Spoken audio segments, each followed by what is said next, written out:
Assalamualaikum warahmatullahi wabarakatuh. Alhamdulillah, alhamdulillahirabbil alamin. Assalatu wassalamu ala asrofil anbiya'i wal mursalin, sayyidina wa maulana Muhammadin wa ala alihi wa sahbihi wa barik wa salim ajma'in, amma ba'du. Pada kesempatan kali ini, saya akan mempresentasikan tentang pelapisan benda dengan perak dan hukum barang-barang kaum kafir dalam kitab Al-Majmu' Syarah Al-Mu'adzab. Yang pertama, pembukaan. Dalam fikih Islam, penggunaan benda yang dilapisi perak serta bejana dan pakaian milik non-muslim menjadi pembahasan penting terkait kesucian dan kehati-hatiannya. Para ulama berbeda pendapat dalam menyikapi hal ini, tergantung pada kondisi benda tersebut dan dalil-dalil yang melandasinya. Maka dari itu saya akan membahas sebagian mengenai hal-hal tersebut. Yang pertama adalah pelapisan benda dengan perak. Mayoritas ulama termasuk Abu Hanifah, Ahmad, dan Ishaq menganggap makruh menggunakan benda yang dilapisi atau dirantai perak, kecuali jika bagian mulut tidak menyentuh langsung pada peraknya saat digunakan untuk minum. Jadi maksudnya adalah jika kita meminum dengan sebuah gelas yang dilapisi perak, tapi gelas tersebut dilapisi perak hanya bagian bawahnya saja, tapi bagian atasnya tidak terlapisi perak, sehingga saat kita minum itu bibir kita tidak bersentuhan dengan peraknya, maka itu boleh-boleh saja. Namun jika gelas yang dilapisi oleh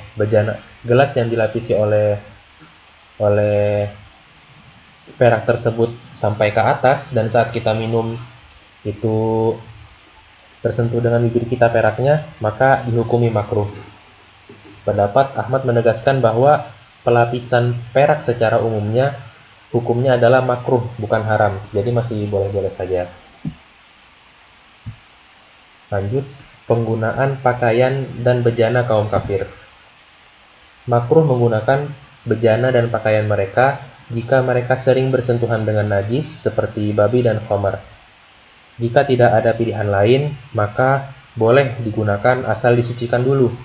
Nabi Muhammad SAW sendiri pernah berwudu dari tempat air milik wanita musyrik, dan Sayyidina Umar radhiyallahu an juga pernah menggunakan air dari kantong milik Nasrani.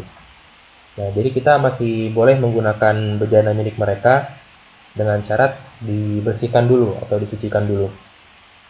Pendapat ulama terbagi dua jika diketahui mereka biasa menggunakan najis. Yang pertama adalah sah wudunya karena pada dasarnya bejana mereka suci. Maksud di sini adalah yakin bahwa bejana itu suci karena pada dasarnya bejana itu awalnya adalah suci, bukan najis. Yang kedua, tidak sah karena najis menempel pada bejana. Yang kedua ini lebih ke kehati-hatian atau ragu. Jadi bejana ini atau tempat ini terkena najis atau tidak, masih tidak yakin dan menganggap tidak sah karena masih kemungkinan besarnya tempat tersebut terkena najis, jadi menganggap tidak sah. Selanjutnya adalah dalil-dalil yang digunakan untuk pembahasan tadi. Yang pertama adalah Quran Surah At-Taubah ayat 28 menyebut orang musyrik sebagai najis. Para ulama menjelaskan bahwa yang dimaksud adalah najis secara akidah, bukan fisik atau benda miliknya.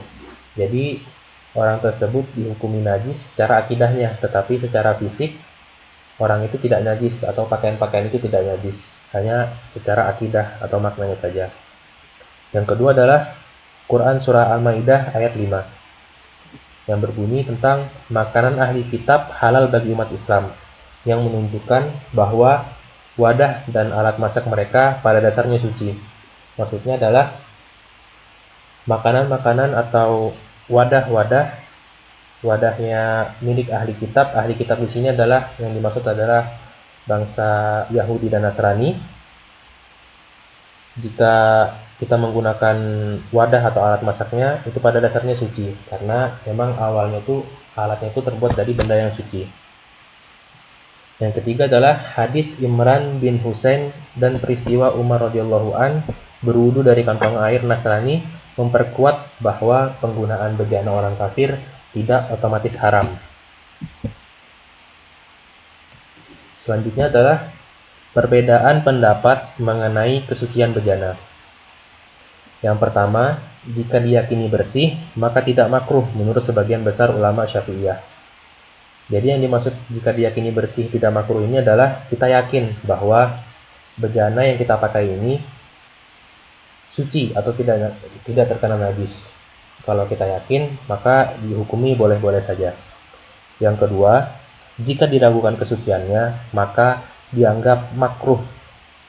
Nah, jadi kalau kita masih ragu-ragu ini bejananya atau tempatnya ini terkena najis atau tidak, itu masih dihukumi makruh. Jika diketahui mereka terbiasa dengan najis, maka ada dua pendapat. Yang pertama, wudunya sah menurut pendapat mayoritas karena lebih ke arah yakin kalau tempatnya itu tidak terkena najis atau suci. Yang kedua, wudunya tidak sah menurut pendapat Abu Ishaq dan sebagian ulama lain. Ini dilandaskan karena masih ada keraguan atau masih meragukan kesuciannya. Nah, ini seperti prinsip dalam Islam, al-yakin la yazul ma'al syak, yang artinya keraguan tidak dapat mengalahkan keyakinan. Maka dari itu kita harus yakin. Nah, kesimpulannya, pelapisan benda dengan perak hukumnya adalah makruh menurut mayoritas ulama, selama tidak ada unsur penghormatan berlebih atau bagian yang digunakan tidak menyentuh langsung kepada peraknya. Nah, maksudnya penghormatan berlebih ini adalah seperti kita ini menggunakan perak untuk bertujuan riya atau sombong.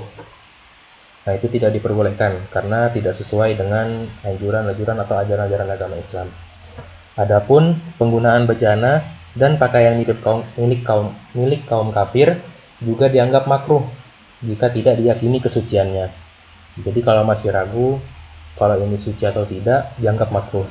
Namun boleh digunakan jika diyakini suci atau telah dibersihkan. Jika kita yakin kalau pakaian atau benda-benda milik orang kafir ini suci, maka boleh-boleh saja. Hukum makruh ini lebih mengarah pada sikap kehati-hatian, bukan pelanggaran mutlak. Jadi makruh ini, jadi hukumnya kita menggunakan barang-barang orang kafir ini hukumnya makruh, tidak sampai pelarangan mutlak. Dengan syarat kita lebih baiknya itu membersihkan dulu, mensucikan dahulu alat-alat mereka. Mungkin cukup sekian presentasi dari saya. Kurang dan lebihnya mohon maaf. Wabillahi taufiq wal hidayah, waridha wal inayah. Assalamualaikum warahmatullahi wabarakatuh.